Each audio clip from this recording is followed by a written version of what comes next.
Masuk ke dalam Bidayatul Hidayah, hampir semua Imam Ghazali menyarankan kita punya roster. Kita harus punya roster, bukan kelas aja, bukan taklim aja punya roster. Hidup kita punya roster. Punya nggak antum roster? Bangun subuh, habis subuh ngapain? Ke jam 7.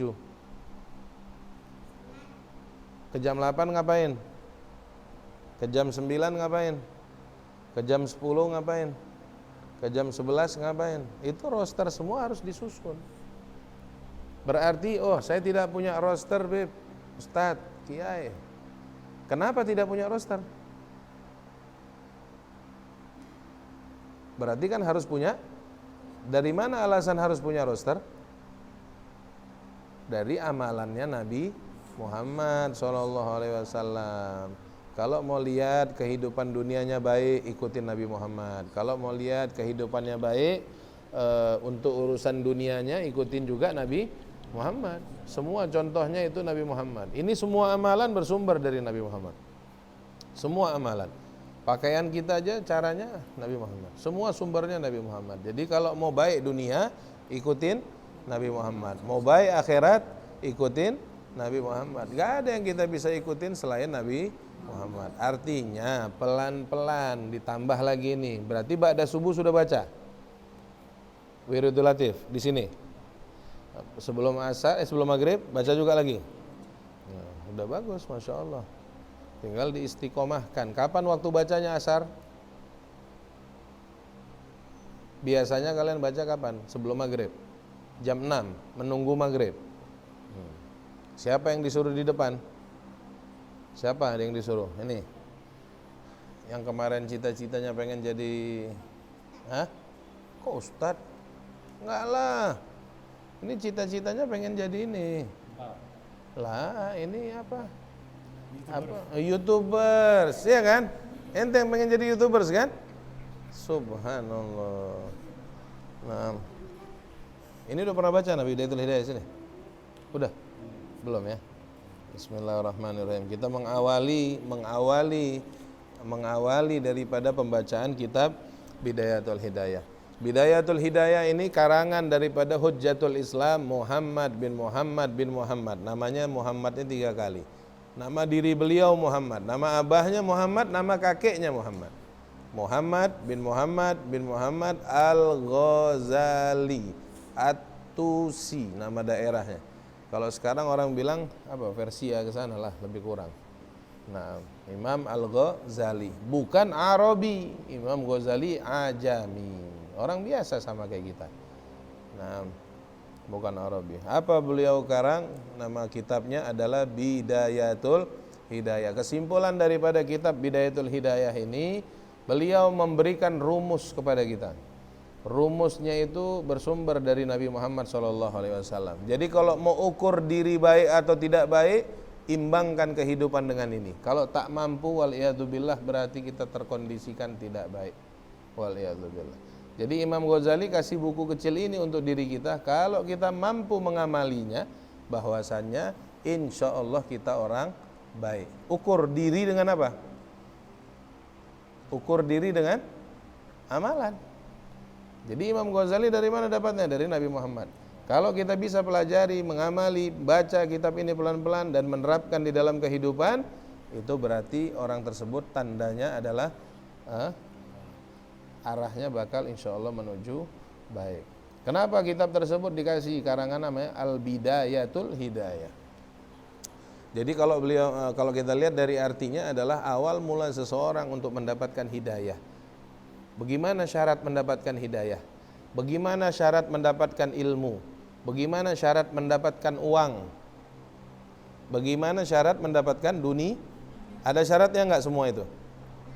Jadi kalau mau dapat ilmu syaratnya kayak mana? Belajar, nuntut ilmu, cari. Sebagaimana yang dikatakan Nabi Muhammad, thalabul ilm fariidatun ala kullil muslim wal muslimah. Menuntut ilmu, kata Nabi Muhammad, adalah kewajiban setiap muslim laki-laki, muslimah perempuan. Wajib hukumnya. Berarti fahamnya bagaimana? Kalau ada seseorang yang hidup di alam dunia ternyata dia tidak menuntut ilmu agama Allah, maka dia berdosa karena wajib menuntut ilmu. Apalagi Nabi Muhammad SAW mengatakan bahwasanya famay yuridillahu bihi khairan, barang siapa yang Allah inginkan, Allah inginkan dirinya menjadi baik. Barang siapa orang, kata Nabi Muhammad nih, famay yuridillahu bihi khairan yufaqihu fid din. Barang siapa yang Allah izin dan inginkan dirinya menjadi baik di alam dunia dan di akhirat, maka dia akan difaqihkan fid din, bakal menguasai ilmu agama Allah, bakal memahami ilmu agama Allah. Nah, ciri-ciri itu semuanya harus ada. Syarat-syaratnya juga harus syaratnya sebelum muncul ciri-ciri berarti seseorang harus ada syarat. SKB, syarat ketentuan berlaku. Kalau nggak ada syarat, bagaimana mau dapat ciri-ciri? Nggak bisa. Di mana cari ilmu? Hah? Di mana belajar? Di masjid. Ya. Kalau misalnya belajarnya di sekolah, ya sekolah, ini rumah sekolah namanya. Rumah sekolah, menuntut ilmu agama Allah Subhanahu wa Ta'ala. Nah, kalau sudah syaratnya dikerjakan, kemudian kalau sudah syaratnya diterima, diketahui, kemudian syarat-syarat tersebut diterapkan, dikerjakan, berarti kalau sebagian mereka memahamkan bahwasanya ilmu terlebih dahulu, kemudian amal. Tadi apa kita bilang? Mengetahui tata cara, kan? Syarat-syarat tadi kan mengetahui. Setelah dia mengetahui, kemudian dia mengerjakan, menerapkan, berarti amal. Maka akan Allah tumbuhkan rasa cinta di dalam hatinya, rasa takut di dalam hatinya. Siapa yang beri rasa takut? Bisa nggak munculkan rasa takut? Ente munculin rasa takut. Berarti harus ada sababiyah, kan? Nah, apa sababiyahnya? Ilmu dan amal. Baru Allah beri rasa khauf namanya. Takut di dalam jiwa kita, takut di dalam diri kita. Kira-kira kalau ada seorang anak, dia tinggal dengan orang tuanya, saking ini anak takut dengan orang tua, bagaimana hidupnya? Dijamin dengan orang tua? Apa ditinggalkan dengan orang tua? Saking takutnya. Takut itu kan tanda adab. Takut itu tanda kalau mau ngambil apapun segala sesuatu izin, boleh ya saya pakai ini. Laporan itu semua. Apa yang terjadi dia laporan sama siapa? Sama yang punya rumah. Siapa itu? Orang tuanya. Ketika segala sesuatu itu yang terjadi di dalam, baik paginya, baik siangnya, baik malamnya, apapun yang dia mau buat, dia sampaikan ke siapa? Ke pemilik. Berarti punya rasa takut yang tinggi. Semua laporan. Maaf, kemarin saya begini. Maaf, saya pakai ini. Maaf, saya itu. Segala sesuatunya dia laporan kepada pemilik. Kira-kira pemilik rumah itu melihat apa atas dirinya? Apapun yang kau mau pakai di rumah ini aku izinkan. Wassalam. Kenapa percaya? Percaya, yang punya rumah percaya sama dia. Kenapa? Karena tingkah lakunya itu. Tingkah lakunya takut sama yang punya. Akhirnya yang punya membebaskan, pakai dari ujung ke ujung. Yang hebat siapa itu? Makhluknya. Orangnya itu, orang yang beradab tadi itu. Karena kan gak sembarangan. Kadang-kadang ada orang gak mau dia beradab, dia ngerasa dirinya yang punya. Nah, tapi dikarenakan karena dia laporan semua segala sesuatu apa yang ada di alam dunia, baik dalam kehidupan dia lapor tiap hari sama Allah. Ya Allah saya begini, ya Allah saya begitu, ya Allah salat belum rapi, ya Allah zikir. Laporan, ngadu terus, hari-hari dia begitu sama Allah. Kira-kira apa kata Allah? Takut dengan dahsyat dia. Gak baca wirid dia nangis. Apalagi maksiat. Apalagi dia misalnya, gimana kira-kira yang punya dia? Iba kan? Setelah iba bagaimana? Silahkan. Boleh apapun yang kau mau pakai, kau pakai. Paham gak? Nah, setelah sudah ada rasa takut, nanti masuk ke fase berikutnya. Ambil apa yang ada di dunia seperlunya. Tinggalkan sisa. Namanya warok atau zuhud. Nah, ambil seperlunya dari dunia, mana yang diperlukan untuk kita, sisakan, tinggalkan sisanya. Baru setelah itu semua terjadi, kembalikan segala sesuatu punya Allah, datangnya dari Allah, kembalinya ke Allah, ma'al ikhlas. Semua itu dikerjakan karena Allah, bukan karena makhluk. Nah, ini semua dasar daripada kitab Bidayatul Hidayah ini, apa yang bakal dipaparkan sama Imam Ghazali rahimahullah ta'ala ini, semuanya ngarahnya ke sana. Maka ada nanti di perkataan di pertengahan kitab, Imam Ghazali mengatakan, saya ciptakan kitab ini untuk menguji. Dahsyat nggak itu? Jadi kitab ini saya mau uji. Kalau dia bisa konsumsi, dia bisa pahami, dia bisa amalkan, tanda baiklah dirinya. Tapi kalau misalnya ini dibaca, difahami, rupanya ketika diamalkan meronta-ronta dirinya. Nah, itu tanda juga baik sebenarnya.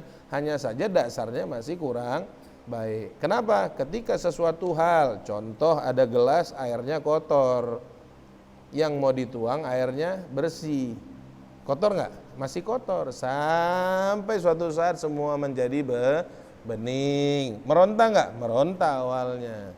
Tapi Imam Ghazali rahimahullah ciptakan kitab ini untuk ngetes.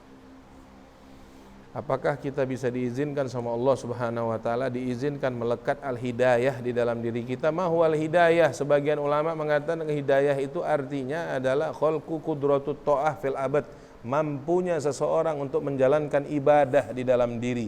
Ingat, mampunya seseorang bisa menjalankan ibadah bukan karena kekuatannya, bukan karena fikirannya, bukan karena hatinya. Karena siapa mampu seseorang sholat, mampu seseorang beribadah, mampu orang mengeluarkan zakat, haji dan semua sebagainya, perintah dari Allah, itu adalah izin dari Allah. Kalau dia sudah diciptakan di dalam jiwanya kemampuan untuk beribadah, perlu banyak-banyak bersyukur kepada Allah. Sama kita duduk ini sekarang di halaqah. Mampu nggak bergerak sebenarnya? Lari sana pergi. Mampu nggak? Kenapa tidak mampu sekarang? Takut. Takut sama siapa? Sebenarnya tidak ada rasa takut, bebas. Yang mau tidur, yang mau pergi kan. Apa yang menjadikan daya tarik? Oh, Habibnya, enggak, bukan. Itu permasalahannya ada rasa yang kita nggak tahu datangnya dari mana. Bisa orang pergi kemana-mana silahkan. Tapi kita nyaman duduk. Kenapa? Karena yang lagi kita bahas sesuatu zat yang dahsyat. Begitu juga perintahnya kepada Nabi Muhammad SAW, makhluk yang dahsyat juga. Jadi artinya ada ketertarikan, mampu, sebenarnya orang mampu bebaskan dirinya di alam dunia, mampu. Hanya saja sudah sampai di titik mudah-mudahan kita diberikan hidayah sedikit-sedikit oleh Allah, sehingga sisanya dalam keadaan istiqomah insyaallah. Nah, beliau ciptakan nama kitab Bidayatul Hidayah. Kalau definisi daripada Bidayatul Hidayah udah tahu tadi kan? Itu dicatat nanti kalau ingat.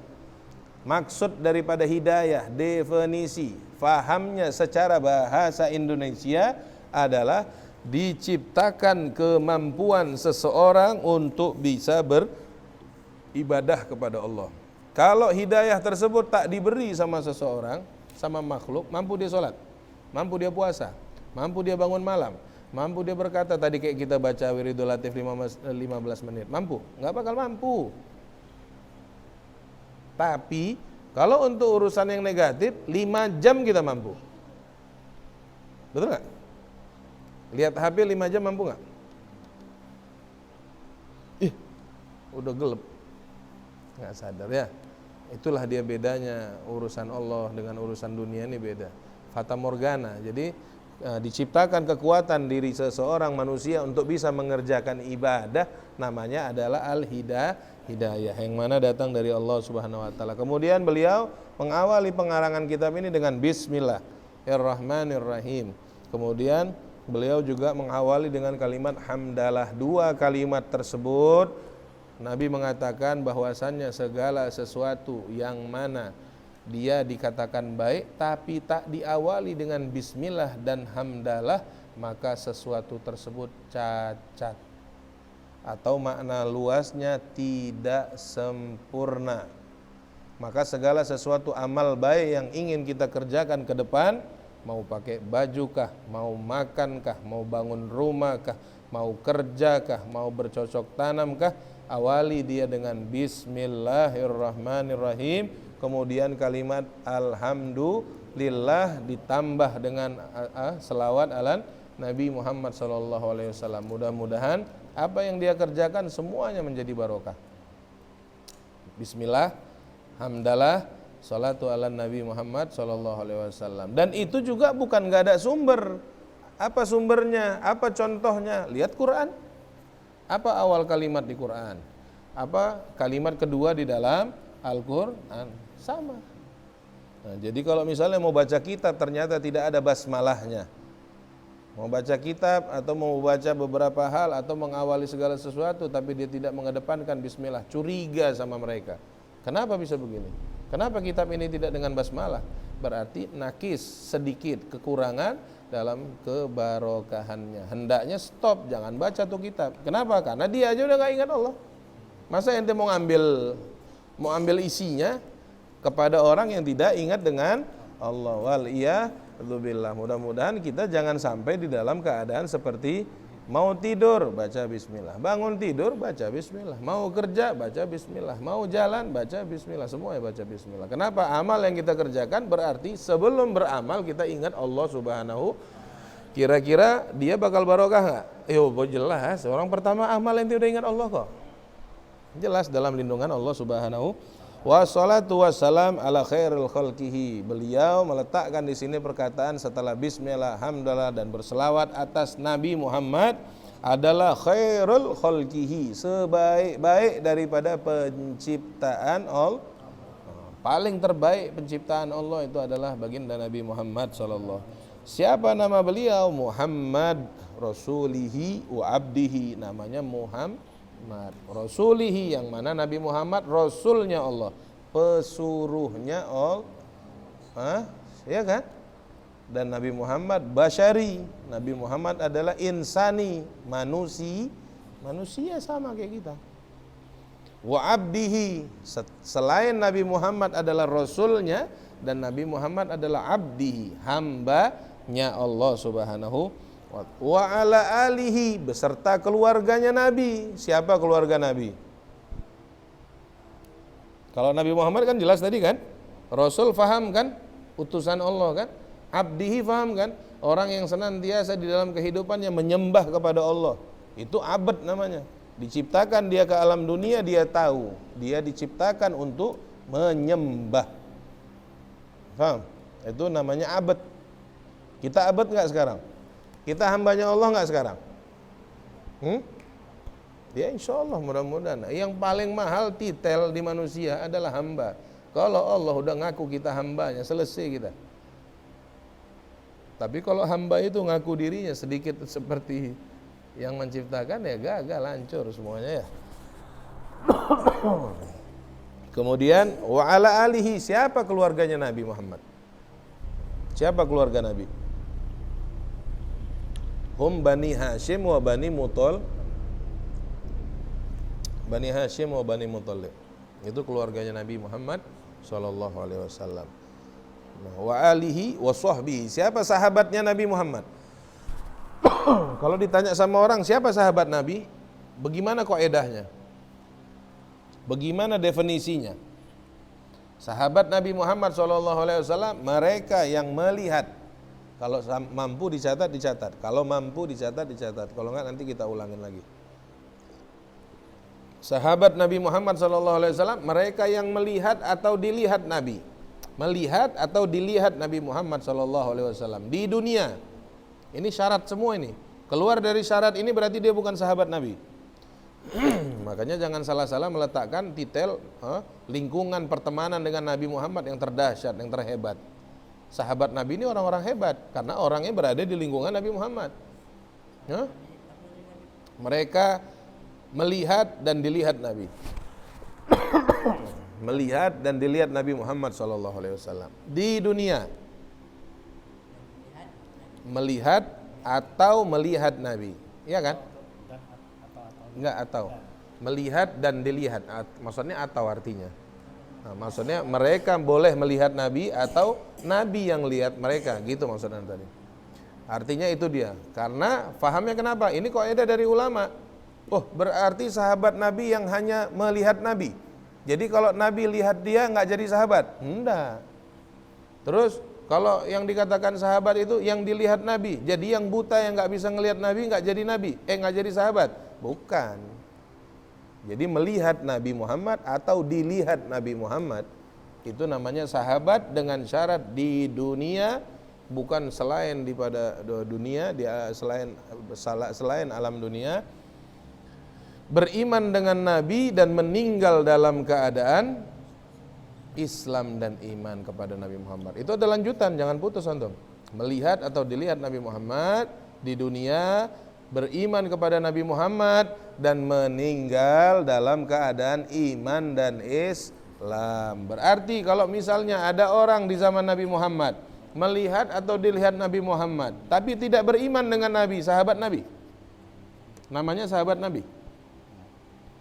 Enggak lah, karena dia tidak beriman dengan Nabi Muhammad.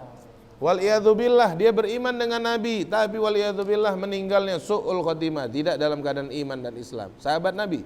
Bukan. Terus dia melihatnya di alam mimpi. Sahabat Nabi? Bukan. Tuh kan nggak tahu. Itu harus dicatat. Itu kaidah. Jadi kalau antum mau tahu siapa itu sahabat Nabi, harus cocokkan kaidah tersebut di dirinya. Kalau dia tercocok kaidah tersebut di dirinya, sepakat semua ulama mengatakan orang tersebut adalah sahabat Nabi Muhammad SAW. Nah, mim ba'dihi wa ala alihi wa sahbihi mim ba'dihi, dan apa-apa yang setelahnya, setelah Nabi Muhammad SAW. Nah, amma ba'du, nanti bakal masuk ke pembahasan-pembahasan apa yang menjadi syarat seseorang di dalam thalabul ilm, menuntut ilmu. Insyaallah mudah-mudahan kita panjang umur, ketemu lagi ke depan. Ingat, sambil nunggu saya kan ini insyaallah nggak ada halangan kan, berarti ba'dal asar atau qoblal maghrib, karena kita lanjutan ba'dal maghribnya mau bikin amalan lagi kan. Menunggu, kalau misalnya tadi seperti telat-telat, ba'dal asar ngapain? Kan sholat, habis ba'dal asar ngapain? Ngapain? Baca apa? Baca surah Al-Waqiah, Masya Allah. Nah, ini susunan dari saya. Kalau misalnya mau baca bismillah, baca Fatihah, kemudian baca Yasin, kemudian baca Waqiah. Nah, berarti 3. Ada baca Hizbul Bahar nggak? Belum. Nanti pelan-pelan. Sama ntar duduk baca Hizbul Bahar. Nah, itu susunannya menunggu. Insyaallah kita kelar dari itu baru kita mulai halakohnya. Kemudian nanti sampai lagi kita sebelum maghrib kita baca wiridul latif lagi. Insyaallah azan maghrib, sholat maghrib kita baca burdah sepertinya. Kalau dilihat dari jumlah yang datang kita baca burdah sama-sama insyaallah. Di sini ada burdah kan? Ada di Khulasatul Madat, Masya Allah lengkap. Habib Umar bikin nggak ruwet. Jadi kita semua malam ada maulid, ada burdah, ada hadroh, ada semua ada di situ. Nah, ba'dal maghrib insyaallah kita baca burdah sama-sama, isya. Allahu a'lam bishawab.